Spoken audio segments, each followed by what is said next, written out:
Welcome, everyone, to the 9th and final in USINPAC series of conference calls on the 2014 Indian elections. My name is John, and moderating our call this week is Sanjay Puri here in the States, and from India, Mr. Rabindra Sachdev. With such a large audience, we hope you understand that we have to mute all of our attendees. Everyone should have received instructions as to how to submit questions, and we thank those who have contributed. Those joining via WebEx will see a Q&A tab on the right to be able to submit questions to our panelists and experts. Now to start this special expert series conference call, I'd like to first introduce Mr. Sanjay Puri. Sanjay? Thank you, John. Wow, that's all I have to say. What an exercise in democracy.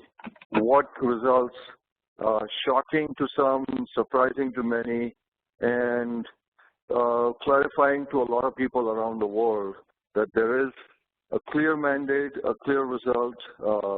No matter what anybody says, Indian people, more than 500 million people have spoken. This is our last in the election series of calls. We've had a very exciting time trying to bring everybody in the United States, Indian Americans, members of Congress, staff, think tanks, experts, perspectives from India, polling analysts, experts. Today we have our concluding call with some top-notch experts.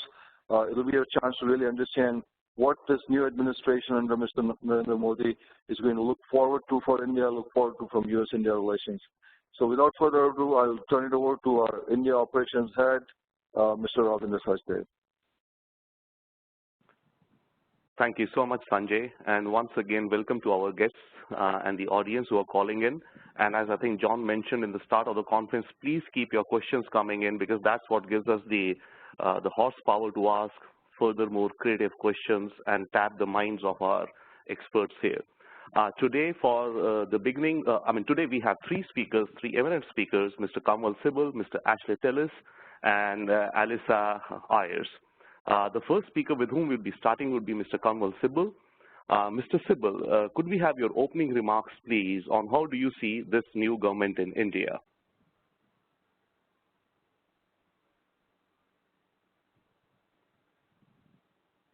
Hello, Mr. Sibal there, please. I believe we may be, there might be a communication gap happening there. Would we happen to have Mr. Tellis with us? I think he's perhaps on the line. Maybe we can change the order. Mr. Sibal is on the line. Mr. Sibal is online. Can I introduce him? Yes, sir. Could you please introduce him? Thank you so much. Yeah. Thank you, Mr. Sibal, for coming. I know that you were traveling and you were so busy. And it's a pleasure to introduce you, Mr. Sibal. Mr. Sibal is the Foreign Secretary of India. He has served as India's ambassador to Turkey, France, and Egypt. In his 37 years of service at the Ministry of External Affairs, he had held several key jobs, including ambassadorships in Paris, Cairo, and Ankara. And between 1992 and 1995, he was the Deputy Chief of Mission at the Indian Embassy in Washington, D.C.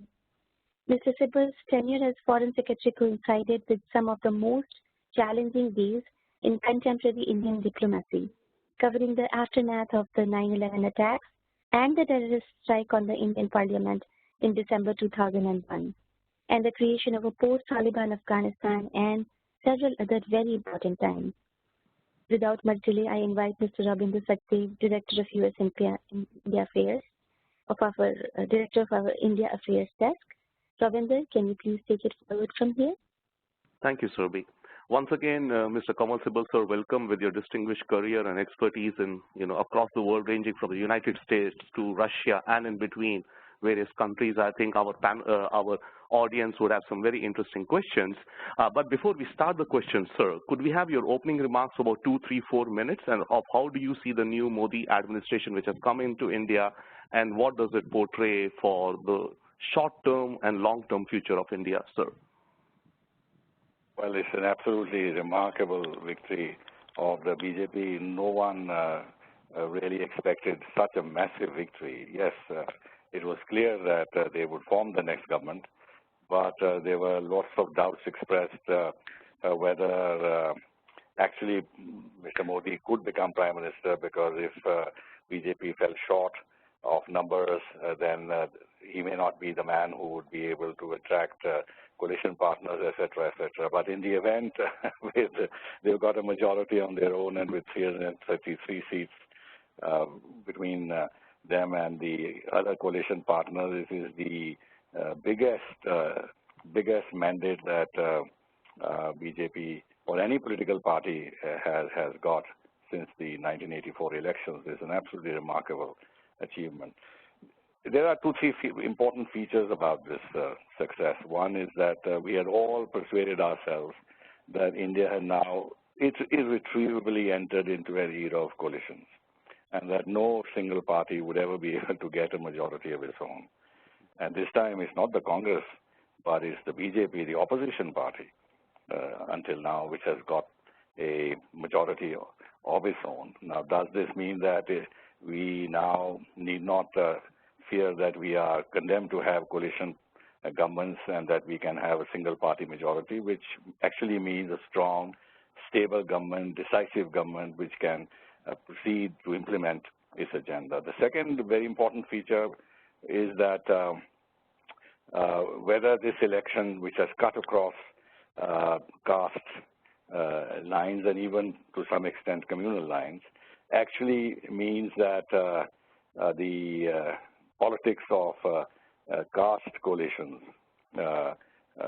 or caste-based politics, whether that has suffered hopefully an irreversible blow, because you've seen what's happened to Mayawati, not a single seat in UP. And also this Muslim and backward classes kind of politics, that has also received a huge blow because Mulayam Singh Yadav has not been able to virtually make any mark in UP. The third important thing is that despite the fact that Narendra Modi has been presented as a divisive figure, and the view has been that the Muslims as a whole will feel concerned about his rise in politics and fearful if he became prime minister. The exit polls seem to show that about 14 to 15% of the Muslims have voted for the BJP, which itself is remarkable, which means that BJP was able, and under Modi was able to mobilize support from across the society and across religions, across castes, which also means, therefore, that there's something happening, something churning in Indian society where the younger generation wants to go beyond these caste considerations and communal considerations, and Modi's message of development, of growth, of employment, of economic betterment, that has resonated with that class of that's a section of the Indian population which is young and aspirational. So I think the election gives us a great deal of hope in terms of the future, because Modi is a strong administrator, strong implementer, if I can use the word, of decisions, very decisive. He's got grassroots experience of dealing with the concerns and problems of the ordinary people, having been chief minister of a state where he has practiced his ideas on the ground and produced results. And even if at the national level the issues are different and more complicated, et cetera, but I think the kind of dynamism that he has, he would be able to make a difference. And therefore, I think we've entered into a period of hope in the country. Thank you so much, sir. I think probably, as you're very well saying, that it's not only one historic element, but every day that we are listening or reading the media, there seems to be more and more elements which point to something new for the first time, so many paradigms being reshaped perhaps. We have a question coming in from Mr. Kirit Mehta. Probably that's on a tactical basis, but asking that what is going to be Mr. Modi's agenda for the first 100 days? And I think similarly another caller is asking Mr. Vijendra Kumar, what does the BJP government need to do in the first 100 days to kickstart the economy? So I think probably the big and small of it, the first 100 days or so. I think this whole business of 100 days goes back to the Napoleonic period, when he came back from Elba for 100 days. I think this is a bit hyped up. If you remember in the UPA government, in the UPA2, all the ministries had presented their 100-day agenda as if in this magical number of 100 days you can do a lot. There can be a lot of rhetoric in this and a lot of, building up of hopes which are not that easy to deliver. But yes, if you have a 100-day agenda and you put down your ideas on paper and your vision of where you want to be headed towards, then that gives a certain degree of stimulus to everybody, and they can begin to work on the agenda. Now, I think the most important thing, which cannot be achieved to my mind in 100 days, is redressing the economy. Because there's no magic wand by which you can grow from 4.5% back to 8 to 9%. Even if you were to lower interest rates, it's not, the effect of that is not going to be immediate. You're not going to be able to revive the manufacturing sector in 100 days. You will not be able to control inflation in 100 days, or take control of the fiscal deficit or the current account deficit. So these are all issues on which economists say at least a 6-month period would be needed to bring about visible, palpable change. Therefore, while all the ministries can be tasked to have a 100-day agenda and work towards it, I think one should be realistic and not judge the results on the basis of what can be achieved in these 100 days. But yes, we will know the quality of the vision that Prime Minister Modi would have. And he would then have to present this vision which is not rhetorical, but which is practical and which is achievable. And that will be the real test. And then also don't forget that the government won't have a majority in the upper house. So in terms of introducing reforms or moving forward on reforms and taking decisions on some of the delayed measures, it won't be easy, because then you have to get the support from the Rajya Sabha too, which currently the government will find it a challenge because they don't have a majority. Very true, sir. I mean, very true. Yeah, absolutely. This leads to another question, I think perhaps kind of linked up to this. The question is asking that how much of a change in governance or policies can we expect to see in India with the system, quote unquote, and the bureaucracies of Delhi, or will they create hurdles or delays for him to deliver his agenda? Would that be an obstacle of sorts? This is coming in from Roy Da Silva. You see, the way I look upon it is that Narendra Modi has a huge advantage because his reputation is preceding him. He has achieved tremendous developmental result in Gujarat. He's shown that even with all the problems India has, even with all the handicaps we have in terms of our society, our habits, and in fact some of our traditions, and the fact that bureaucracy is the same all over the country, our laws are the same, etc., etc. So with all the handicaps, he's been able to achieve results in the ground: 24-hour supply of water, 24-hour supply of electricity, 10% growth in agriculture, this and that. So he's shown that things can be achieved even with the handicaps we have. And then we know that he has really galvanized the bureaucracy and made them perform. He's made them implement things. Now, since he comes with this reputation, people in Delhi and beyond will know that they now have a strong hand at the helm. Here is a hands-on person who will demand quick implementation of his vision and ideas.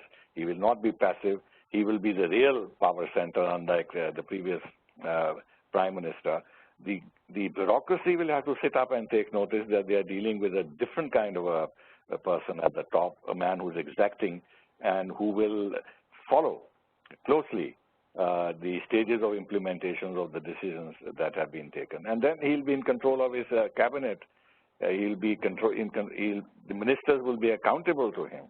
They'll have to explain to him why things cannot be achieved. So I think I am quite convinced that he will make a substantial difference, despite the fact that India is a large country and some of the states are not under BJP rule, and there is this federal system. And another point which is very important is that Mr. Modi has said very clearly, and that I think that's a brilliant way of looking at things, that government is going to consist of not only the Prime Minister and his cabinet, but the Prime Minister and the Chief Ministers of the states. That he's going to make them partners in the development of India. So this is a new thinking, a new approach. And having been Chief Minister himself and seeing how the state relates to the center, he has experience of where the hurdles are. And then unless the Chief Ministers of states, where India lives, India doesn't live in Delhi alone. The large majority of India lives outside Delhi and in the states. So you've got to bring the state chief ministers into the decision-making and consensual process, and that will also help in achieving the kind of agenda that he has in mind. Thank you, sir. I think perhaps one more question on domestic, and then we move on international and, various other questions. On domestic, of course, national security. There's a question, and you may answer it to the extent that you would like, sir. In case, and of course there's a concern always that in case, if there is any major terror incident in the country, it's not that how will India respond, fair enough, there would be systems and procedures, but what is your take on that? In case of some, God forbid, any such major incident in the next 3, 6, 9 months? You see, if it is a major attack of the scale of what happened in Mumbai, and if there is any indication, even a preliminary one, that the scale and complexity of the attack could not have been done without institutional support, without training, without intelligence backup, without communication backup, which means, frankly, Pakistan, then I'm afraid Narendra Modi and the BJP government would be obliged to react. There is no other way. Otherwise, it will be a huge long-term security problem that will imperil India's future, because if Modi and the BJP government, with this massive majority, with their view, with their stated position of zero tolerance towards terrorism, this is not the position of the UPA. One government was also talking about zero tolerance, but we knew the kind of passive kind of people at the top, and the indecision at the top, and the mental makeup at the top. Now this will be a different kind of a government, and with the stated agenda of zero tolerance of terrorism. So in the face of a hugely provocative act which leads to loss of numerous lives, if they don't react, then we are laying ourselves open to a permanent threat of the use of terrorism as an instrument of policy by our neighbors. So they have to react. Question would be where, how, to what extent, and to think carefully about the escalatory process. But I am persuaded, and I recommend, I am not simply persuaded, and I recommend that there must be precise, focused action, reaction against such a terrorist strike. Thank you. So that's, that's definitely enlightening for us to know, and I think for our guests and callers, because it's a concern for everybody. I think, the Indian diaspora, and of course, our brothers and sisters back home in India. So now moving on to international affairs, broadly speaking, what can be one or two signature initiatives that a Modi government could take in the global theater, so to say? Are there any such ideas being tossed around? I have a slightly different view on this. Yes, because, this presupposes that India has failed to do something which was obvious and should have been done in order to improve relations with our neighbors and with countries beyond.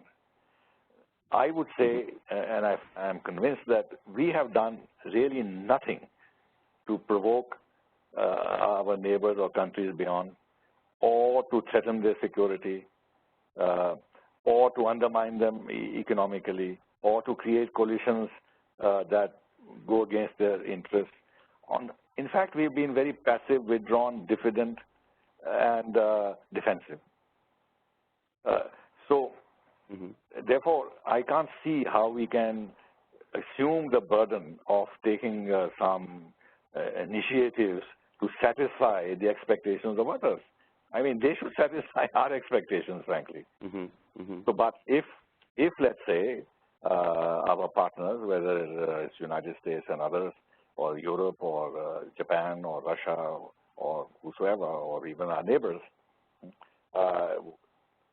change their attitude and thinking. I'm not talking of people like Russia who are being our friends very consistently. But if some of the countries with which we have differences, if they want to resolve those differences and take a step towards the resolution of differences which is credible and visible, then we should respond wholeheartedly. But we should not go around knocking on other people's door. Look, tell us what you expect from us. Tell us where we've gone wrong. Tell us what we can do for you in order to win your approval or your friendship. I think that is an absolutely wrong approach. And then if there are certain difficulties which emanate from our laws and our decision taken by the courts, and I have in mind some differences that have cropped up with the United States. But, you know, just as the United States finds the working of its democracy extremely complicated and difficult, and it affects their foreign relations with foreign countries, similarly, our internal democracy and our judiciary can take decisions which the government is not in a position to undo. So for others to say, okay, you upturn a decision of the Supreme Court on compulsory licensing or something else, it just can't be done. Or on patents, it just can't be done. There are legal processes involved. But yes, there is one area in which we are faulty and which we should bend down to the task much more, which is the delay in decision making. That has plagued us. I mean, even if it's going to be a decision which is adverse to the interests of others, it should be taken on time, rather than the whole thing getting delayed and delayed, et cetera, et cetera. That is where we should, and I hope under Modi, we will be able to do things which will then satisfy other countries that the Indian system is working. Awesome. Another question, sir. I think this is again on the global theater perspective, that how important would be the UN Security Council, or let's say the UN reform, for a Modi government? The Committee on UN Reform is expected to submit its report in the summer of 2015. How proactively will India engage? Because this discussion of UN reform has been going on for quite some while. So would India engage perhaps more proactively in terms of UN reform? And I think the corollary is the UN Security Council. There are two, three things. One is that the UN definitely needs reform. The UN security definitely needs to be restructured with much greater representation from continents which are actually not even present in the Security Council, or where the whole structure is so lopsided, and new centers of economic and political power, which includes India, need to be accommodated. That is very clear. Therefore, we should continue to press for this, because beyond this, it actually means changing the international political and financial institutions which reflect the current distribution of power in the world. This is an objective which simply can't be given up. Otherwise, the whole system will begin, already creaking, will begin to fall apart, and it will create a problem for everybody. And even those Western countries who think that they can continue to have the upper hand, and even if the UN system doesn't work, they can create coalitions of the willing and do this. We've seen the limitations of such a policy. So it's in everybody's interest to continue to push for this, and of course for aspirants like India. But thirdly, and which is important, is that it's going to be a long haul. I can't see anything happening in 2015, because no country which is privileged wants to give up its privileges or share its power with any new set of countries. So the existing P5 members, in whose hands the whole expansion dossier will ultimately lie, are not going to allow the expansion, and I tell you why. Because China will create every possible obstacle for India to get in. China will create even more obstacles for Japan to get in. Russia would have reservations Japan. And then there will be then there is the whole business of the United States. They have a very clear position that the Security Council should not be expanded to the point where it becomes unworkable. So they are looking for a limited expansion. The minimum that the developing countries want is a Security Council of 26. The minimum that the maximum that the U.S. is willing to concede is 21. So how to bridge this gap? And I can't see the United States agreeing to an expansion of the Security Council which will accommodate the minimum demands of the developing countries. So therefore, all these formulas that you can have semi-permanent members, you can expand non-permanent members. So this debate will continue. So I'm not very hopeful that we're going to find a solution early. I see, sir. Thank you so much. Now, back to a few quick questions on U.S.-India relations. Now, I think, again, the fascination with 100 days, and this time it's like, I think, a reverse or a mirror image. The question coming in is asking, what steps should or could the U.S. administration take in the next 100 days to engage with India? And there's a footnote to that, which I recollect, I think Kissinger recently was saying that the U.S. administration would perhaps not have a fair idea of the personalities who will be involved in India's strategic thinking now, given that the UPA was in the ruling dispensation for the last 10 years. So Kissinger apparently was advising that more relationship building should be there. So coming back to the question, what are some steps, if you think, which could be taken by the U.S. administration in the next 100 days or so, or in the short term? Well, one is that there is a feeling that the Obama administration has dropped the India ball.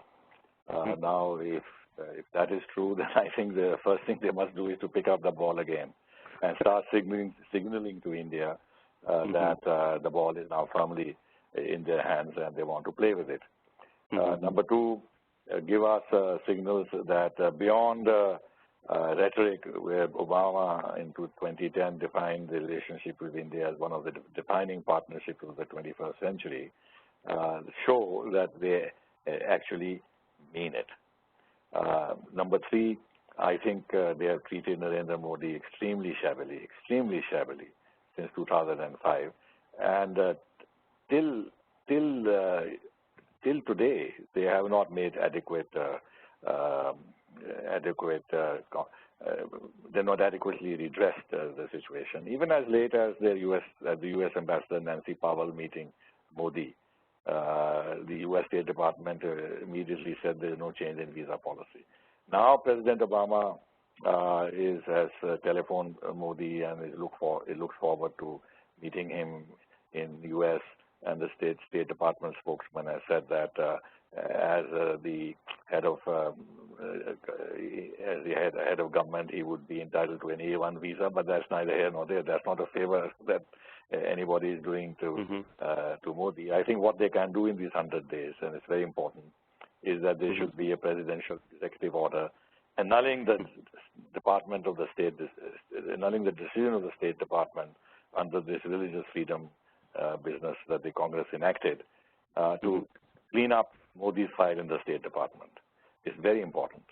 Otherwise, yes, so they have accommodated to the reality that Modi has become Prime Minister and therefore they can't deny him an A1 visa. But they should annul that order under the presidential executive order. This would be important. For the rest, I think I don't think they can do very much in the next 100 days because, to speak frankly, I think the view in India is that Secretary Kerry, who was the originator of the Kerry-Lugar-Berman legislation, is pro-Pakistan. Rightly or wrongly, this is the feeling here in India.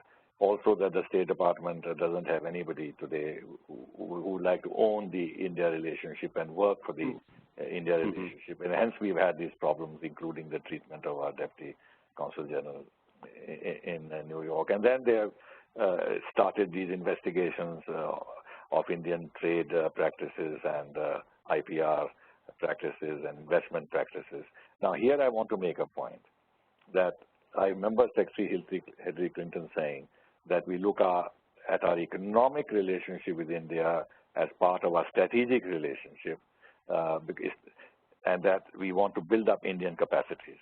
In other words, the commercial trade relationship is not simply buying and selling, but it is, in America's view, as part of their larger strategic design in building up India's capacity so that it can play a stronger global role. And then you have a situation where one compulsory licensing is done, and one patent is denied by the Supreme Court, and then you have one or two companies, Pfizer or IBM and others, going to town. And their business interests become far more important than the strategic interests of the United States vis-a-vis India. I think there the United States has to pursue policies which show that there is a balanced view of the larger relationship with India and the limited commercial interests of one or two U.S. corporations or a section of the U.S. corporate sector. And now the U.S. International Trade Commission is going to do this investigation of India's practices for the next 1 year. Right. We've been tagged to the WTO on the solar panel issue, on IPR and the Special 3-1, we are a priority watch country. So these are issues which will become conflictual, and which will then exercise the minds of the new government and create negative vibrations from the United States. Now, I can't see the United States doing anything on these 100 days.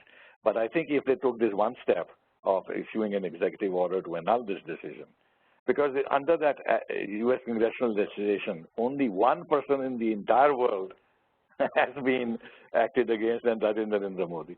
I think that will send a good signal that they are really now serious about revising their thinking towards Modi and the BJP government and India. So that is truly very interesting, sir. I think we have a follow-up question on this, which probably my colleague Sanjay Puri would be asking you, because we are getting a lot of questions coming in based on this discussion right now. And I again request our guests who are calling in or listening, please keep sending your chat questions. Sir, a question regarding the nuclear deal. Now, the nuclear deal has been a kind of a dampener for the U.S., so to say, or the U.S. industry, particularly from the strategic economic context that you were just now mentioning. The question is there any scope, as the U.S. industry sometimes feels, that the liability legislation in India could be changed or resolved to reflect the concerns of the U.S. industry? Is there any scope for this legislation or the rules and regulations which will come out to be modified to accommodate such concerns, or can they be even modified? Two, three things. One, a fundamental issue, that was the nuclear deal a strategic decision or a commercial decision?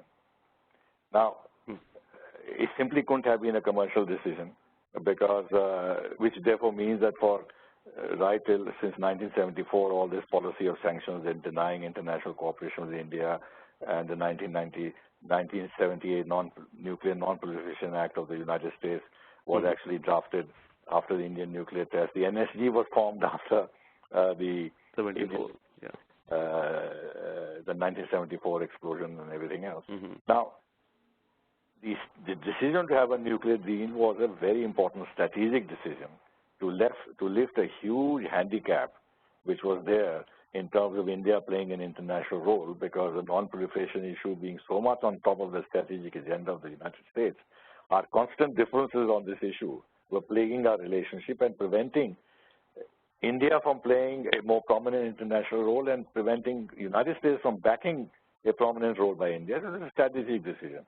Now, to reduce it to a commercial decision that simply because some U.S. companies haven't got the contracts, I think it devalues the entire strategic purpose of the nuclear deal. That is one. The other is that to assume that the Liability Act was introduced simply to make it difficult for the U.S. industry to participate in India is totally wrong. In fact, we have problems with the French and we have problems with the Russians because all of them are unhappy with the Liability Act, because it's a new departure in international rules governing nuclear trade, because under the international rules and practice, it is the operators that bear the liability, not the suppliers. And there's a history to it which I won't go as to why this has happened. But this has been the practice so far. And at that stage, the United States was virtually the only source of nuclear power technology. And they could therefore shape the nuclear in international practice and legislation to suit the particular needs of the U.S. industry, which is all in the private sector. This problem didn't plague the French or the Russians, where the nuclear industry is in the state sector. Now, India has departed from the practice that has been followed and the accepted rules of the game. But to my mind, India it cannot be faulted for this reason. And in particular, India's case, because this whole business of what happened in Bhopal is weighing very heavily on the Indian mind, and the concerned company escaped all liability. And then they see that when the spillover in the Gulf of Mexico, which recently happened, I think the BP oil rig got fired and this and that, and $12 billion things were imposed on the BP just because some coast got polluted, some beaches got polluted, and some seabirds lost their lives or whatever.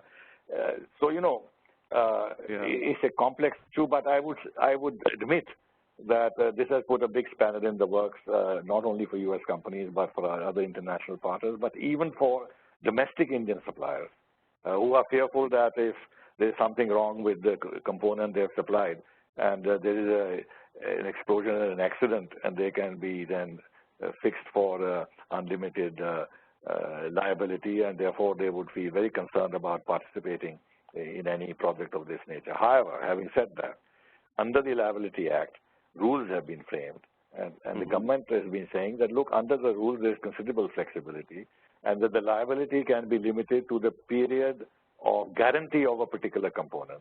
And all experts say that more than 5 years is simply not possible or practical, because this constant overhaul, maintenance, change of spare parts, this and that, guarantee life expires, etc., etc.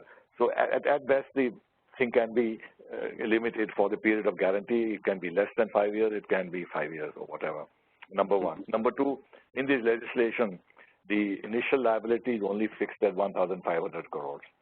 The problem with them is the right to recourse, that the legislation gives the right to recourse of the operator in case it is discovered that there was a faulty supply of spare part, a component, or servicing, etc., etc.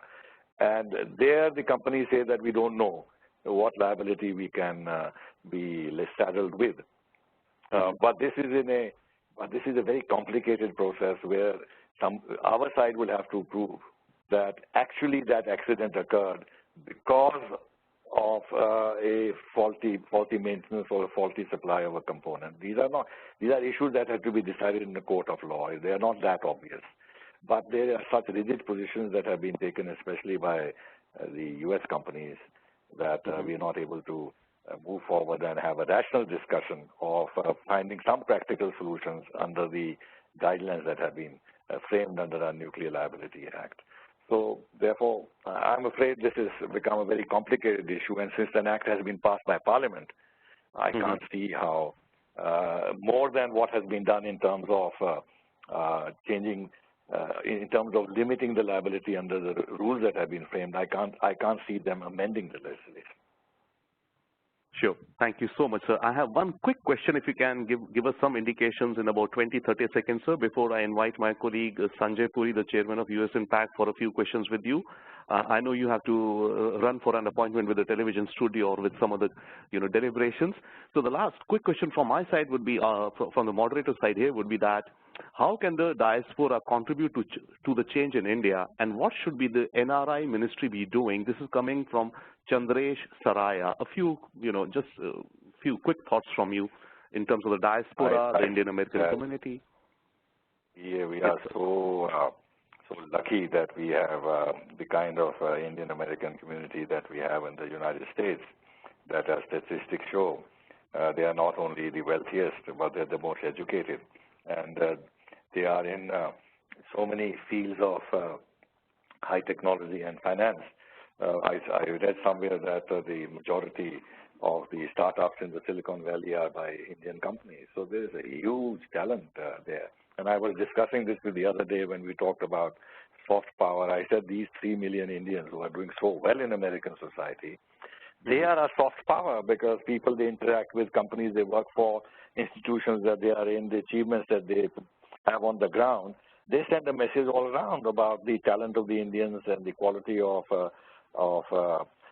their work, et cetera, et cetera. So, and then of course we know that the Indian American community has been increasingly positive, very active in politics. And when I was in Washington, I can claim immodestly that I was central to the setting up of the India caucus in the U.S. Congress. And it was entirely with the support of the Indian American community. I won't go into details of how we contacted people and how we encouraged them to play a part in the political process and whatever else. But I know the value of this community. We have not been able to tap into this potential sufficiently. At one time after the 2008 financial crisis, people started coming back. But we must create a more hospitable environment in India, more achievement-oriented environment in India, where people who come back can start, whichever field that they are in, start to do work without all the impediments of bureaucracy and all the difficulties of establishing themselves on the ground. That is, again, that ultimately is a question of governance. Now, hopefully, under the Modi government, if the overall governance begins to improve, then in fact the contribution that the Indian American community and the diaspora can make to India's development actually will become much more effective on the ground. Thank you, sir. Thank you so much. There are so many questions you would not believe which are backing up at our end to ask of you, but I think we are running under pressures of time. May I now invite Sanjay Puri, the chairman of USINPAC, for a few concluding questions with Mr. Kanwal Sibal, sir. Sanjay, please. Thanks, Ravinder. Mr. Sibal, how are you? Good to talk to you again. Congratulations on a great victory. I only one word to say, wow. Unexpected. Yeah, but Mr. Sibal, yeah, absolutely, and I have to say it's a good thing because, as you mentioned about the coalition era, but I know you have to run. We've got at least 30 questions that have come in on one point you raised that has never been raised, and well, you raised a lot of points that have never been raised about the cleaning up of Mr. Modi's files, because this is something that we are getting bombarded right now once you raised it. Would you be able to clarify that point? Because I know Indian American will start pounding State Department tomorrow itself based on what you said, because nobody has mentioned this. So if you would clarify for our listeners around the United States on Capitol Hill. The Congress passed that Act of Religious Freedom. And the State Department under that Act rescinded the visa of Mr. Modi in 2005. And as I said, this is the only case where this act has been applied. Now, what I'm saying is that there should be an executive order from the White House annulling this decision of the State Department so that the file gets clear. Otherwise, yes, they would have they will give him an A1 visa when he goes there on a visit or whatever, but the file in the State Department will remain. But if there is an executive order annulling this, then the file disappears. In other words, he should not remain on the State Department's file as a person who was culpable for something, but whose culpability now has been dealt with because his own position has changed in the political system in India. In other words, if he had continued to remain, if he had lost the election or not become Prime Minister, the visa ban would have continued. Absolutely. Excellent point. And I will tell you, Mr. Sibal, this topic has been discussed by so many people, but you're the first one who's brought it up. And I can assure you Indian Americans and USINPAC will tomorrow itself reach out to the White House to raise this issue up. And you brought in a lot of great questions. I know you got to run, but thanks again for what you do. And one question which I really can't resist, and it's also about 40 of them have come. What is going to be, and we desire that, Mr. Sibal, it's a request and a humble request from everybody in the United States. for you to play a role? Because Mr. Modi cannot do this by himself. Everybody knows. Are there any possibilities based on the request of people here and maybe people there, our feedback to folks there, that you're probably going back in a role? I think, Sanjay, you're being very kind. You are a well-wisher, and I enjoyed meeting you in Washington. I would rather not say anything on this, but except to say that I have served the country for 41 and a half years, and that I am committed to my country, and I admire Narendra Modi.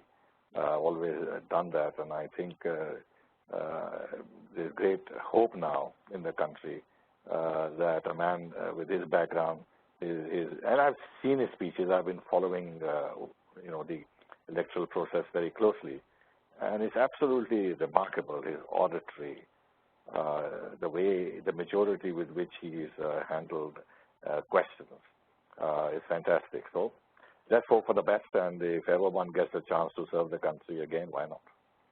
Well, let me tell you this, that the messages we've got from our viewers is just give 10 more years to the country. It's a very big requirement, but good luck, and we'll be in touch, Mr. Sibal. We just need 10 more years. Thanks so much, Mr. Sibal. I'll hand it over again to Ravinder.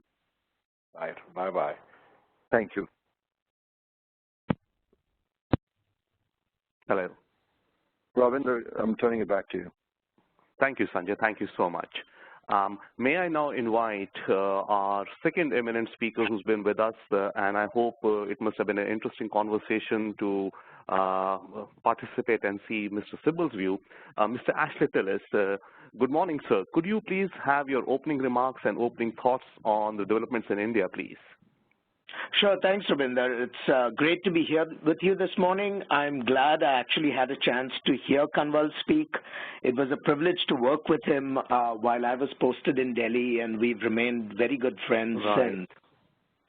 Let me make just 3 points to start the discussion. First, as all of you have pointed out, this is truly a breathtaking victory for Narendra Modi.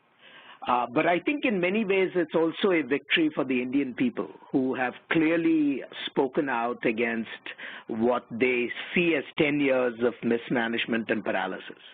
And I hope the next few years brings them the satisfaction of having a government that will be very purposeful and very dynamic. The second point I would make is that Mr. Modi has a chance to make history beyond just this victory. If he follows the policies that he campaigned on, he could really redefine Indian politics and Indian economics in a way that the Congress has done for the last 50-odd years. There is a potential that we could see the beginnings of the first genuinely national right-of-center party in India. And I think the Indian political system will benefit greatly from having a party that has right-of-center views, particularly with respect to the management of the economy, because I think that is a fundamental issue that India has to come to terms with if it wants to become the great power that it seeks. The third point that I want to make, and this has sometimes gotten lost in the current discussions, is that the real future of the Congress party is also at issue. I hope the Congress party undergoes the reinvention that will be required because it is a grand old party. It is intertwined with India's history. And India needs a national party with a left-of-center point of view. And I think Indian politics would benefit from having a Congress party that is truly not just a dynastic organization, but really representative of the aspirations of, many millions of Indians. But what that future of the party will be is an open question, and I hope there will be some serious soul-searching about the direction that the Congress party ought to go in. So let me just leave it at that for the moment. Yeah, sure. Thank you so much, Ashley. Of course, I think all of our listeners and our teams and the guests who've called in know your background as an eminent, thought leader on U.S.-India relations and your tenure also in India during the critical times of especially negotiating the U.S.-India nuclear civil accord also, which has been there.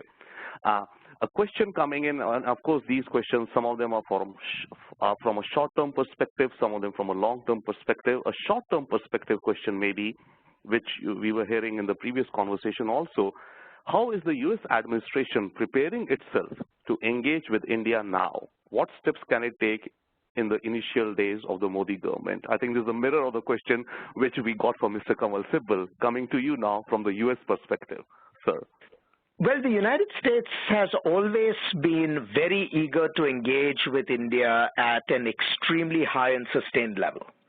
That has been the case since President Bush was in office. And I must say, despite all the distractions that, President Obama has faced, the State Department has not lacked for enthusiasm in engaging India. It may have fallen off the White House's radar because of the economic crisis and more recently the crises in Syria and the Ukraine. But at least as far as the State Department was concerned, there has been an enormous amount of commitment to the India relationship. And when Hillary Clinton was Secretary of State, I know that from firsthand experience that she was deeply committed to making this work.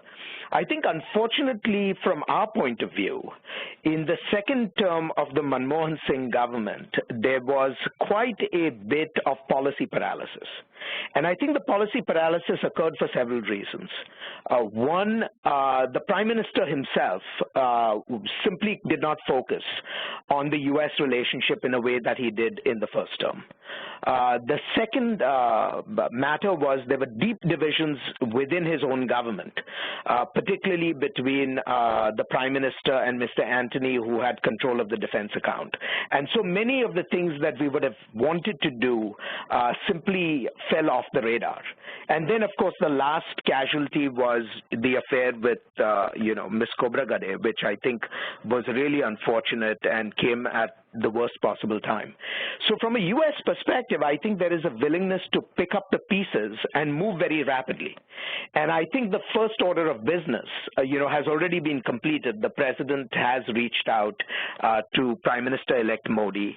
I expect that there will be further such efforts to reach out to him personally, throughout from the U.S. government writ large. But the specific substantive issue is really the strategic dialogue, which will be coming up sometime in the summer. My view is that it is important for both sides to prepare for the strategic dialogue seriously, if necessary to even push it back a little so that the new government in India has a chance to prepare.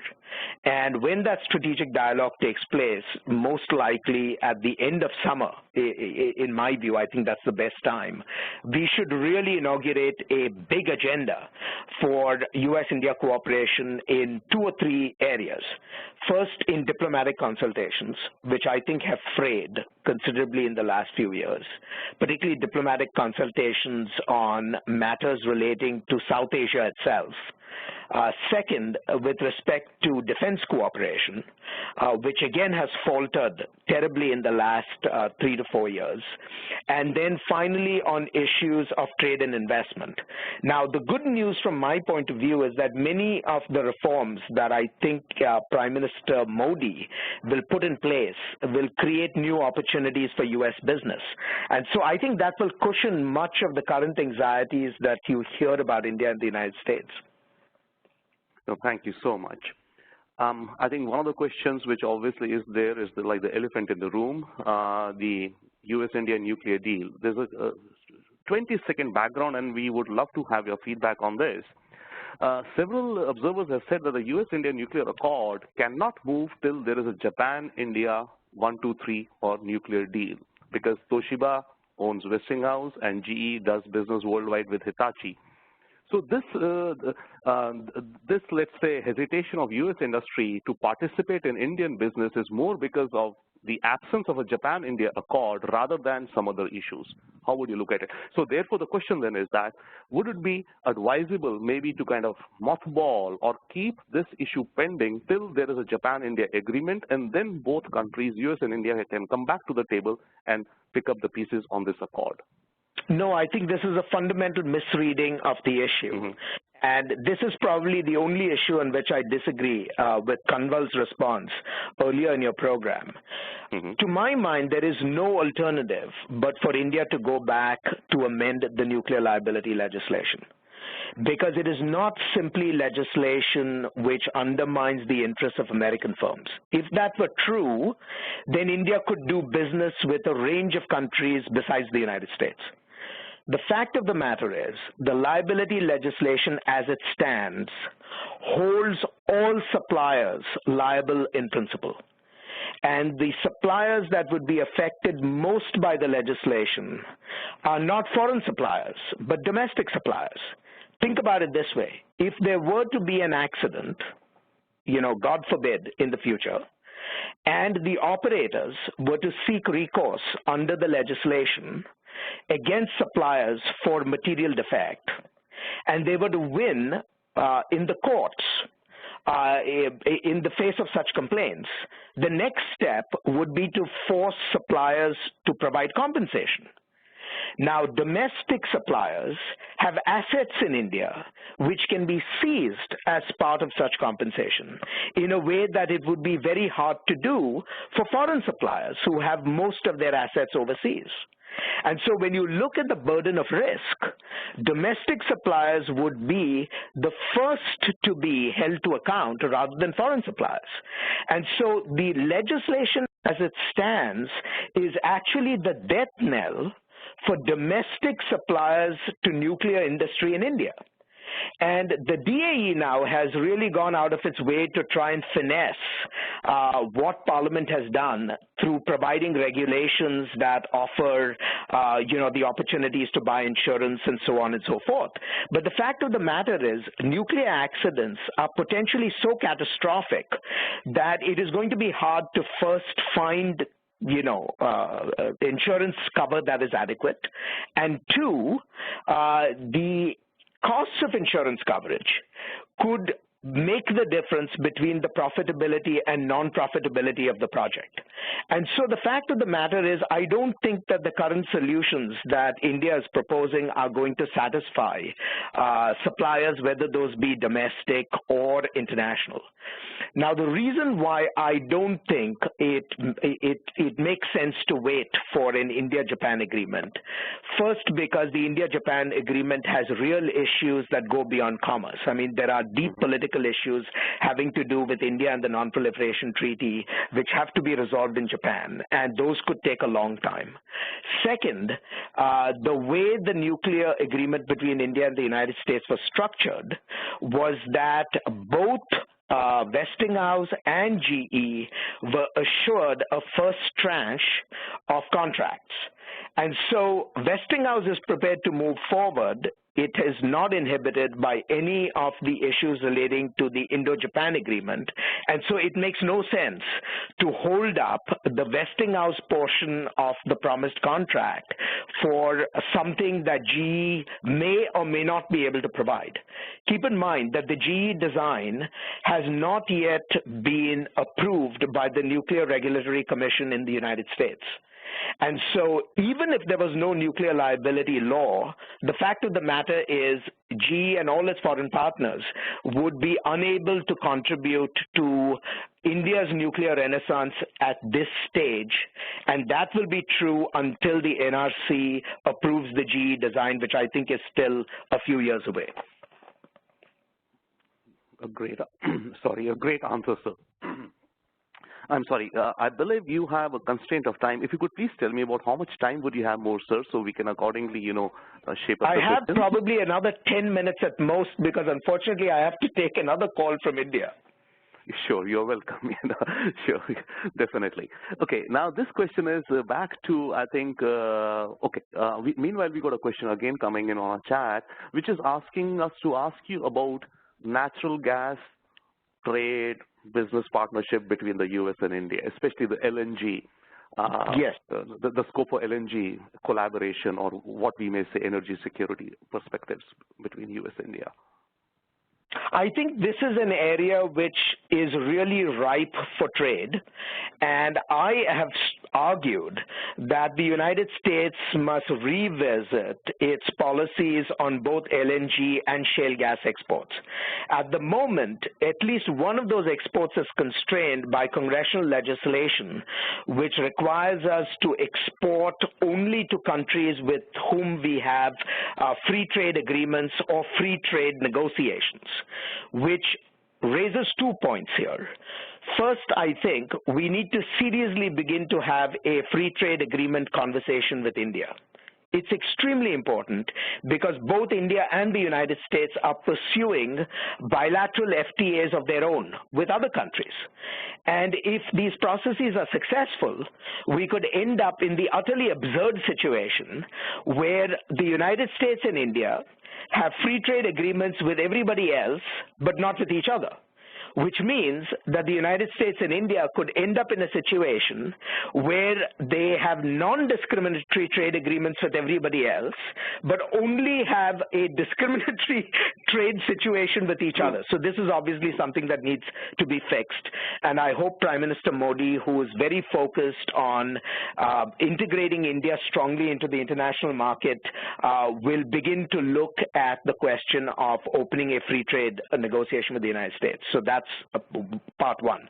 Part two is that I think the U.S. Congress should provide a waiver that allows us to start negotiating LNG and shale gas exports to India even while the current legislation holds, which means creating a waiver to the requirement that we can begin to have these conversations with India even though we don't have a completed FTA. Great. No, thank you so much. I think that is a very well-rounded perspective out there. And okay, I would need to probably bring you back to the discussion on the United Nations, because this question again is now coming on the mirror side. Like, the question is asking, how important is UN reform for the United States? If India makes a strong bid for UN reform and UN Security Council, how far would the US go? Again, the committee is supposed to come up with this report in 2015. So what would be your perspectives on that, sir, please? My view echoes the remarks that Kanwal made earlier. The United States has a preference for a limited expansion of the Council. There is no administration, Democratic or Republican in Washington, that will support the kind of expansion that the Group of 77 want, which is an expansion that has 26 permanent members. My view is that if you have a Security Council with 26 members, it's going to be completely absurd. So the U.S. will support a limited expansion. And in that limited expansion, the U.S. will support India as a permanent member for the Security Council. President Obama has made that very clear. And when the time comes, we will carry through with that commitment. But to be utterly candid with you, I do not think I don't think the timing is propitious for an expansion of the UNSC in the next few years. And it has to do less with the United States and actually primarily with China. Of all the P5 powers, China is the one country that is absolutely opposed to expanding the current or changing the current structure of the UNSC. And you can obviously guess why. Because the two countries that would come into this expanded UNSC, China, Japan and India, are the two countries that China would certainly want to see kept out of the Council at all costs. True, very true. This is again a question which I think we discussed with Kanwal also, but probably a different perspective here now. It's referring to the range of trade issues or disputes, or there's a gap in opinions between India and the United States, ranging from intellectual property, pharma, and all. Now, several of these issues are expected to come up or boil up maybe a little bit more or bubble up in the coming months. There's some report to come out with the International Trade Commission, like the Super 301 report was due on 30th of April and all. Now, would it be advisable that, over the next 3 months, let's say, any such domestic-driven processes which come up can be held in abeyance, because such reports or such outcomes or such, if not sanctions, but even the talk of sanctions would create a negative impact on India. Would it be advisable for the U.S. to kind of, slow down its internal processes in some way? I don't think it's possible to slow down the internal processes only because, there is a bureaucratic logic. I mean, these reports are mandated by law, and these institutions will carry out what their legal obligations are. So if the report is required by some time certain, the report will be produced. But I think there is a more fundamental issue. That is, USTR has to look seriously about the agenda that it is currently pursuing with respect to India. I think there are many concerns that we might have about Indian economic policy. But I think concerns about IPR, particularly in the area of pharmaceuticals, are not well-founded. I think India's case with respect to IPR in the pharmaceutical industry is actually a very strong case. And I am somewhat dismayed that the United States Trade Representative and this administration has really taken up cudgels on behalf of the pharmaceutical industry with respect to India, because the complaints that they have are really, in my view, not significant complaints. What they have done is that they are making a mountain out of a molehill. It does not serve the United States well, nor does it serve the interests of U.S. pharmaceuticals in India, which, if you look at the record, have actually been doing extremely well. Now, there are concerns about Indian policy, but to me, the more pressing concerns have to do with, the whole preferential manufacturing content requirements and things like that, rather than going after India's policy with respect to pharmaceuticals. I think this is one issue on which the Obama policies, I think, should really require review and second thought. No, thank you so much. Another question coming in, it's referring to the Prime Minister's visit, potentially the Indian Prime Minister Modi's visit, if he decides to go for the UN General Assembly in New York in probably mid-September. There has been talk, of course, as President Obama called up Mr. Modi also yesterday and invited him to the White House or D.C. Do you think it would be probable, or would it be probable that if Modi were to go or let's say within the next month or two or so, such a meeting could materialize in D.C.? Well, if given that the Prime Minister has invited him, given that the President has invited the Prime Minister, if Mr. Modi were to come either to the UNGA in September or decide to visit Washington as part of that visit or separately, he will be welcomed. He will be absolutely welcomed by this administration, because I think they recognize that they have lost time in reaching out to him, and they will accord him all the courtesies that are associated with the visit of a head of government. I hope that even if he does not come to Washington in the near future, that there will be the opportunity for the President and the Prime Minister to meet on the margins of the UNGA. I know for certain that the White House would be eager to have such a meeting, and I think it would be in the interest of both countries if such a meeting occurs. That's very interesting, definitely, sir. I think I have one last question before I hand over to my colleague Surabhi Garg for a word of thanks for you, and I think she also has a question for you, sir, please. But before I hand to Surabhi, a question. What are some potential names in circulation as a future ambassador to India? When can we see some new occupant of the Roosevelt House with which you're fairly familiar, sir? Well, your guess on this is as good as mine. There have been a few names that have been circulating, but on all decisions of this kind, the consultations and the process is extremely close hold. So I guess you and I will both have to wait. I can only assure you that I think the White House is cognizant of the need to send someone to India of stature, and someone who enjoys access to both the presidency and the leadership of the State Department. And I think given that they are conscious of that requirement, you will have someone who will, do credit to the United States. Certainly, sir. Thank you so much. And may I now invite Surabhi, please, for a question or a couple of quick questions and a vote of thanks for you, sir. Surabhi, please. Thank you, Mr. Tellis. It has been a great discussion. The question which has come to us for you is your comments, your views about Mr. Kanwal Sibal's comments about Mr. Kerry's perception being pro-Pakistan. Can you tell something about that? I think, that is a misreading. Remember, when Mr. Kerry acquired that reputation was, as Kanwal pointed out, in the context of the Kerry-Lugar-Berman bill. That was not simply a Kerry initiative. It was an American initiative. It was American policy at that point to assist Pakistan because of its collaboration with us in Operation Enduring Freedom and the ongoing war in Afghanistan. So Kerry simply, as chairman of the Senate Foreign Relations Committee, piloted the bill that gave expression to what was in American national interest.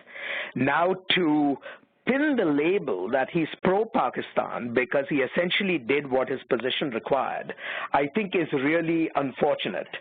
I mean, everything that I have seen about Secretary Kerry, both in terms of the processes he's managed within the department and what he has done on the Hill, shows that he recognizes India's importance.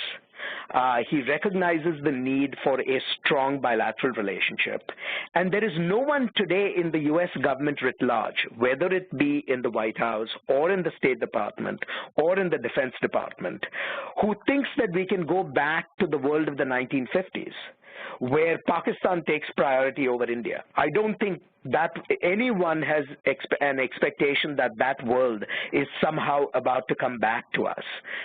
Our relationship with India is a singular relationship. It is the relationship of utmost priority, not only in South Asia, but in Asia writ large. And I think Kerry will execute on that program just like anybody else would do in his place. Thank you very much, Mr. Ashley Tellis. It has been a great discussion. Time always runs short for these wonderful discussions. For the audience, thank you so much. Thank you. We know that you have to go as well, so we appreciate your time. And now we move on to our next speaker, Dr. Alyssa Ayres. Dr. Alyssa, hi, I'm here. Thank you. Thank you, Alyssa. Thank you. And Alyssa is the Senior Fellow for India, Pakistan, and South Asia at CFR, the Council on Foreign Relations. She served most recently, thank you. She served most recently as Deputy Assistant Secretary of State for South Asia with the current Obama administration. Dr. Alyssa has co-edited 3 books on India and Indian foreign policy: Power Realignments in Asia, India Briefing, Takeoff at Last, and India Briefing, Quickening the Pace of Change. And we all know that her blogs at CFR's Asia Unbound are very popular. And Alyssa is a Forbes contributor too. And she speaks fluent Hindi and Urdu too, if I am not mistaken. So welcome, welcome Alyssa to USINPAC Webinar's Grand Finale session. I now hand it over to my colleague, Mr. Ravinder Sachdev, the Director of USINPAC's India Affair Desk. Thank you so much, Surabhi, and once again, welcome Dr. Alyssa Ayres. May I invite, or may we all invite, and we're looking forward to your opening remarks, your thoughts, and of course, you've been listening to several other thoughts also in the meanwhile. So a few minutes of your opening thoughts on where this whole relationship is now, where it's heading, and such, please. Thank you, and thanks for inviting me to join this morning. I'm glad I had the opportunity to listen to Ambassador Sibal's remarks and, of course, Ashley's as well. I would affiliate myself with some of their comments, and perhaps I can build on theirs and just speak a little bit briefly about what I think the opportunity now is before the United States and India, with India now under a Modi government. The fact that Mr. Modi campaigned so strongly and really so narrowly on an agenda that focused on development, economic growth, and good governance, to my mind strikes me as an opportunity for the United States and India to try to recover the kind of economic momentum that had been in place in the relationship in the middle part of of the 2000s when American companies were getting in gear and really investing in India. Some of that enthusiasm, as we just heard, I mean, we just had a number of questions focused on some of the frictions in the U.S.-India relationship on the economic side. Some of those problems began to take hold in the second UPA term. And I think, at least based on the campaign platform, and if you read the BJP's campaign platform closely, it does seem as if a Modi administration would be interested in doing things that would try to restore the primacy of India to becoming one of the great global trading powers. That's an explicit component of the policy platform. He has spoken about creating a brand India of quality where people around the world will want to do more with India, do greater business with India. He's spoken about trying to raise India's ranking on the Doing Business Index that the World Bank puts out.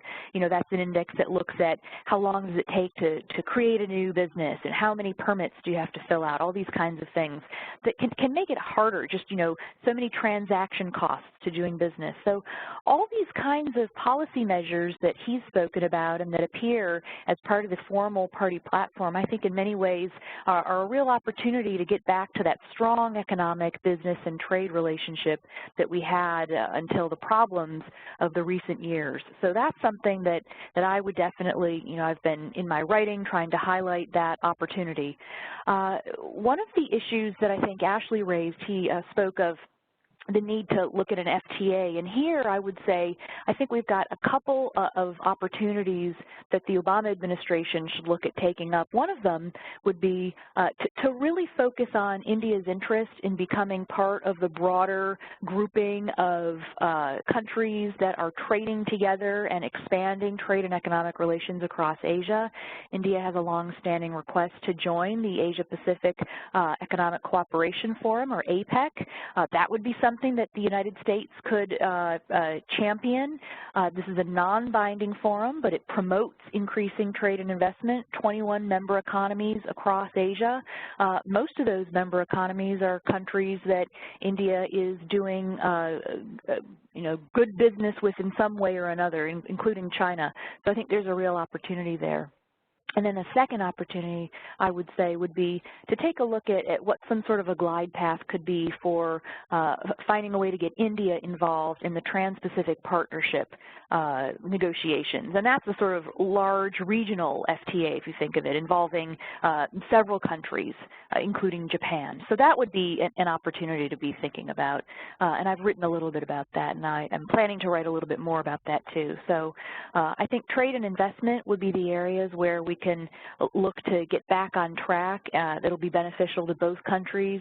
Mr. Modi is regarded by all as a very pragmatic leader and somebody who's placed great emphasis on trade and investment and on elevating what India is doing on the trade and investment front. So I think there's real scope there. Thank you. Excellent, thank you. A very interesting, you know, perspective and prism, I think, that through which you're looking of, you know, development and economic and the way the relations, and let's say India itself, and you're talking about brand India, which of course Modi himself has made his own brand, so he is right. You know, passionate about brand building, we do understand. I'll come to these questions which are spurred by your opening remarks, but in the meanwhile, we got a quick question, and I think this is one of the advantages of having brilliant minds on this webinar. The question is asking that, what is your view, or what would you, or how would you view about Ambassador Sibal's comments about the State Department expunging the file which originated way back perhaps in 2005 in the State Department regarding Mr. Modi? Yeah, I thought that was a very interesting comment. You know, I served in the State Department as an outside person who came in on an appointment, so I've never been a reviewing officer on visas, which is a special kind of a function within state. But my sense is that the way the United States works is not the same as the way India works. There's not kind of a standing file that exists in perpetuity. My sense of the whole issue of the visa is that, in fact, in recent years, as particularly following the SIT report. There was some question about, its legal force, but those questions, I think, were resolved after the December 26th legal decision with the court in Gujarat. Mr. Modi's own legal situation in India is quite different than it was in 2005. In addition to that, now as a head of government, that's also a very different legal situation. So, there isn't a file that has a kind of, permanent record, but rather every individual application kind of starts anew. It's a kind of fresh set of facts. And the fact basis now is quite different than it was in the past. No, fair enough. The question, I think, has a follow-up right now on chat is that, okay, the file may not be there and the situation today is much different than 2005, but is there a possibility or could it be, as to what Ambassador Sibal was referring, is there something along those lines which can be done? Okay, fine, if not close the file, keep aside the file, put it somewhere in the archives, maybe it's not a real file, but the whole issue, how can it be expunged from State Department records? Well, I don't think something quite exists in that way with that description. I just am not aware of that. So I'd have to say I just simply don't know the answer to that. No, sure. Fair enough. Thank you so much. Now, coming back to your opening remarks and some questions coming in from their end, you mentioned the TPP, the Trans-Pacific Partnership. What is the holdback in India being a partner to, or if not a partner, a discussant in that? Well, I'm not sure that India has indicated interest in being part of TPP, but I think that's an opportunity to start exploring. I see. But who would make the first? Who could make or who should make the first step? Because in U.S.-India relations now, as we see, there's a lot of I think people are looking at things through a microscope. Okay, who is making the first move where? So what would we think? Who could perhaps make a first move or logically should make a move? Well, people at different levels could have conversations, could talk with counterparts. Is this of interest? Do you think this is something to explore? I know the Confederation of Indian Industry has started a process where they are talking with their member businesses to develop a kind of a roadmap of what India would need to do to be ready for the kinds of negotiations that would be happening in the TPP. So I know that in private sector in India, you see people who are already talking about this. True, fair enough. Thank you so much. Now I think a question which again has come in earlier, but a different perspective from you, please. How is the U.S. administration preparing itself to engage with India at this point, or what are the steps it can take in the initial days of the Modi government? What would be your thoughts, please? Well, I think the most important step was the telephone call that the President made yesterday to Prime Minister-elect Modi, and the invitation to visit the United States. That was very important, and I think put to rest a lot of the speculation that had been unfolding over the course of many months about, how will the U.S. respond? What will the U.S. do? I think we saw that the U.S. responded, and moved ahead and said, let's have a relationship together and let's get moving on what we can do with the great potential of the U.S.-India relationship. Ashley has already spoken at length about preparing for the strategic dialogue, so I'm not going to repeat what he said because I agree entirely with what he said. It's time to get ready. He was speaking about looking at a different time frame. I don't have any insight about when dates are being set. Of course, I am no longer in government. But there are a number of other mechanisms that exist at the government level that are really important to get moving. Of course, I think some of the people who are on our webinar today would be aware of the energy dialogue that already took place a couple months ago. So we've got other cabinet level dialogues that cover really important issues, including the Homeland Security dialogue that looks at Homeland Security preparedness and counterterrorism. It would be great to have that meet. We've got a health dialogue that meets. We've got, consultations that take place at the undersecretary level that look at every region of the world and compare views. And then another mechanism that brings together the United States and India, also with Japan, is a trilateral dialogue. We have a trilateral as well between the United States, India, and Afghanistan. And those are really important, particularly in looking at the coming months with the troop drawdown in Afghanistan. So the level of consultation between the United States and India should become even more intense in the upcoming months. And that will also be a very good opportunity for a new government in India to get to know and work with colleagues, their counterparts in the United States. Very fairly said. And actually, it brings me to a question which was slated for a bit later, which is regarding the Afghanistan drawdown. It seems there are, of course, some gaps in perceptions and views on India's role or presumptive role or America's presumptive role or the entire ecosystem. And you are, of course, a specialist in this ecosystem or this geographic region. So what is your view on the ASPAC situation, and particularly in terms of U.S.-India relations or dialogue on, how to engage in this region? This is very important. I think this is going to be perhaps one of the most important security questions, at least going forward for the next months of 2014, given the international drawdown. I know that people in India are concerned about this. People in India worry that the shift away from having an international presence in Afghanistan could bring challenges for India's own security if Afghanistan is not able to maintain its security in the same way that it has been with international support. So there's a lot of conversation in India about that.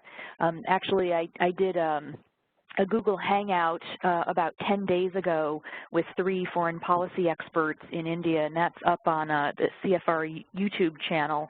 But our colleague from the Delhi Policy Group, Dr. Radha Kumar, spoke at length about the many challenges from an Indian perspective, what India feels. India is hoping that, for example, the bilateral security agreement is signed between Afghanistan and the United States. That's still an open question between the U.S. and Afghanistan.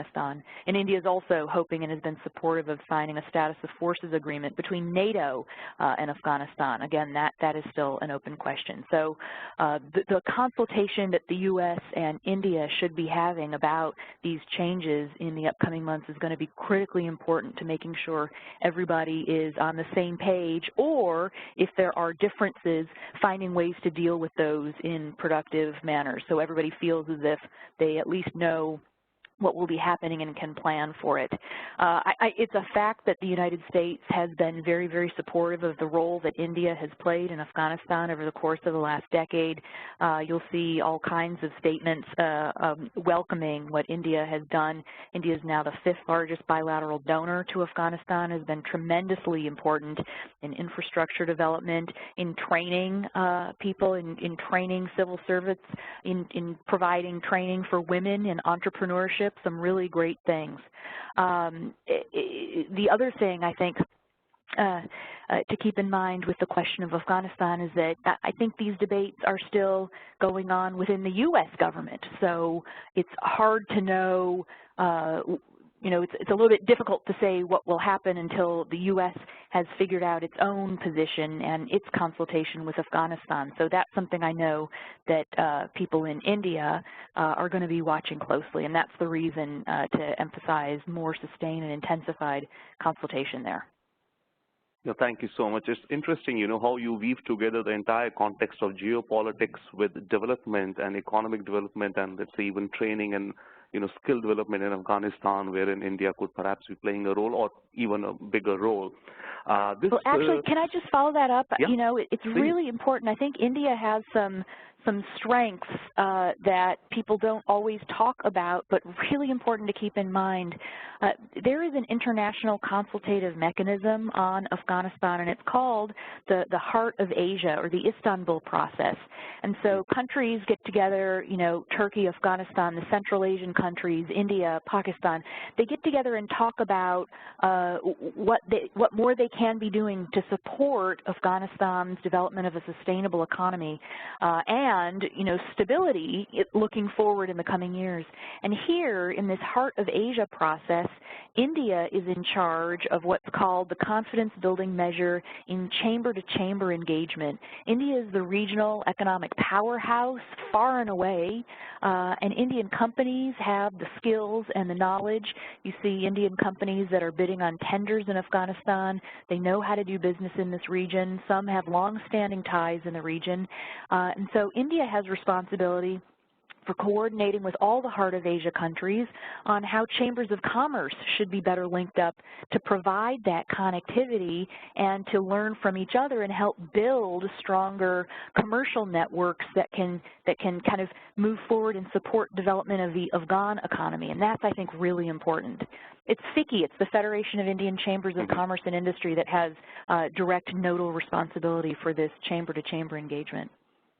True. Thank you so much. And if I'm not mistaken, and please correct me if I'm wrong, wasn't India at the start of this process some years ago, maybe if not invited, but was not part of the initial, and there was some heartburn in India with respect to that?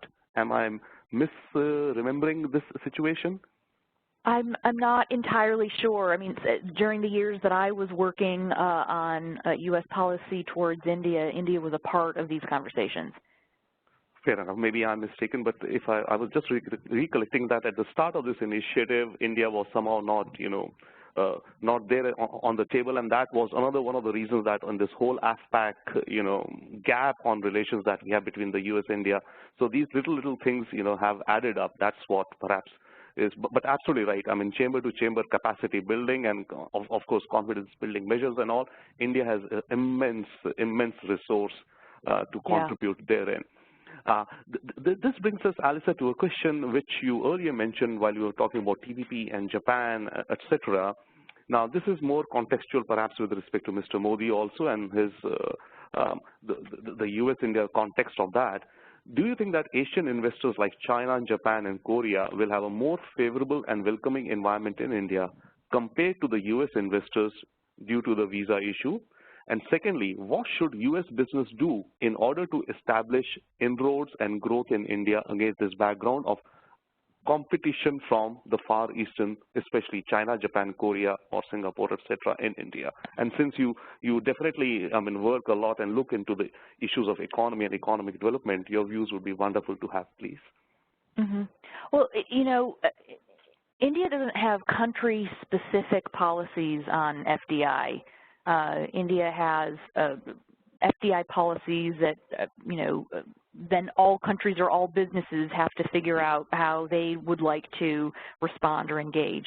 And so I don't think that there's any particular one country will have an advantage over another in that sense. I mean, it has to do with what businesses would like to do and engage with. The one country where there's an unusual situation is actually Mauritius because of the tax treaty with India. Mauritius is actually the #1 source country for FDI going into India. I mean, far and away, it actually, I think, accounts for a huge percentage of the FDI going into India. And so that's a quite unusual situation, actually, because the size of Mauritius's economy is not similar to the size of the U.S. or Japan's or China's economy. I think there's scope for investment and trade with all countries and India, and I think that's what you see with India's engagement to look east, the look east policy. The United States has been fully supportive and thinks India's look east policy is terrific. In the East Asia consultations that take place at a government level between the United States and India, I know there's great support and an agreement of views on how important it is for both of us to be more fully talking and expanding our range of ties across Asia. One of the initiatives that I know we have heard coming from India in recent years, and what I've seen in the press, it seems like something that a Modi administration would want to further pursue would be to continue looking at ways to expand India's connectivity across to Southeast Asia. That's something that the United States is very much focused on. You can do a quick Google search and you'll find many different speeches from U.S. government officials talking about regional economic connectivity and how important that is for expanding bilateral government and economic ties across the region and how beneficial it could be. So I would anticipate seeing much strengthened engagement both from India across Asia and the U.S. and India working together to strengthen their own ties across Asia. No, absolutely. Yes, absolutely. There's a range of, infrastructure and transport links and even smart grids and all building up all the way from Myanmar to Laos to Vietnam to Mauritius. I mean, the entire land stretch is getting linked up. And talking more on the Look East thing, a question coming in is that I think probably you already answered it, but maybe if you would like to talk more pointedly on that, the question is there an opportunity for the United States and India to work together on South China Sea issues? That's an interesting question. I think there, is already engagement and consultation in the context of both India and the United States being part of the ASEAN Regional Forum, engagement there. I think, definitely the answer is yes. Great. Thank you so much. Now, I think we, of course, have, as usual, a lot more questions coming in. In fact, one question which is coming in is that there seems to be a perception that President Obama is simply not interested in India. But before you answer me on that, may I invite my colleague and chairman of our U.S.-India Political Action Committee, Mr. Sanjay Puri, to take over the moderation and the last few questions. And a thank you to you, please. Sanjay, over to you, please. Thanks, Ravinder. Alyssa, very fascinating comments, and I think Ravinder asked a question that's been consistently asked of us once we started the calls, and we generally ask that question, especially on the U.S. side, is this perception in India, because I travel to India often and everybody tells me, and we've heard this again and again from our listeners, that President Obama is really not interested in this relationship, is disengaged, etc. What is your perspective on this? I feel bad when I hear that, and I think it's just not true at all. Of course, the first state visit of the Obama administration was India, was Prime Minister Singh. I think that shows the level of respect and priority that the president has for thinking about the importance of U.S.-India relations. President Obama's own visit to India in November 2010 was an outstanding visit. And again, I think there was a lot of enthusiasm surrounding it at the time. It was that visit where President Obama, before the joined houses of the Indian Parliament, spoke of supporting India's role in a reformed UN Security Council, and it spoke there of India being not a rising power, but a power that had risen. So I think you can look to those statements to see where the kind of role that and priority that India occupies for our president. It's also the case that with India, there's no sort of huge trauma or crisis like there has been with Afghanistan or in the Middle East or what you see happening right now with Ukraine. And so in that sense, it happens even with our own media. Our media tends to cover the sort of latest problem, and we have some frictions with India, but overall it's a great relationship. And so we work on the frictions behind the scenes, but it's not kind of headline news. And so I think that may account for some of what seems to be a perception issue here. Question. Can I just... Please, go ahead. Can I just say one other thing? Secretary Clinton, during her time in the State Department, so the whole first Obama administration term, traveled to India sometimes twice a year and at least every year. So, Secretary Kerry went to India very early on in his tenure for the strategic dialogue last June. So, I think you see an administration that it is committed. You may just be seeing other things happening in the news. Well, very, very good answers. We've had several, as you've been speaking on the chat, we've had at least 8 rebuts that have come in. They said if President Obama was that interested, why did he not step in when this whole Divyani Kovargade issue came up and he let it careen into such a disaster? That's one of the things that have just been floating into our chats right now. I don't know the answer to that. This is, you know, something that was caught up in a legal process. And legal issues in our country are quite difficult and complicated. Certainly, they have their own track, but I don't know the answer to that. Well, let me ask you, and I guess none of us do. One question which hopefully involves some guessing or some input from you. There's a lot of speculation on who will be the next ambassador. Rabinder asked Ashley also. Do you have any recommendations, input, or any insight into that for our listeners who have been asking this question to us since the session began?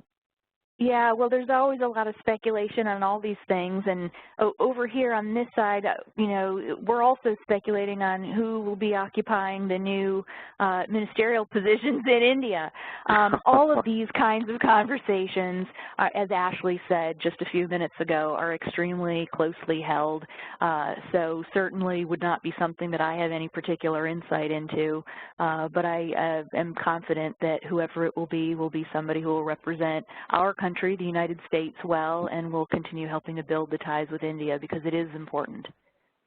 No, thank you so much. Those are wonderful, wonderful comments. Really appreciate your coming in, and our listeners have obviously appreciated it who dialed in.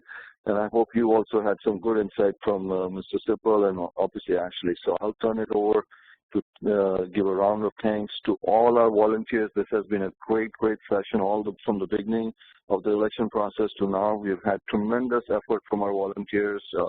Rabinder Sachdev in India, Survi Garg, John Ayres. We've had people, Rick Chauhan, Riya Banerjee.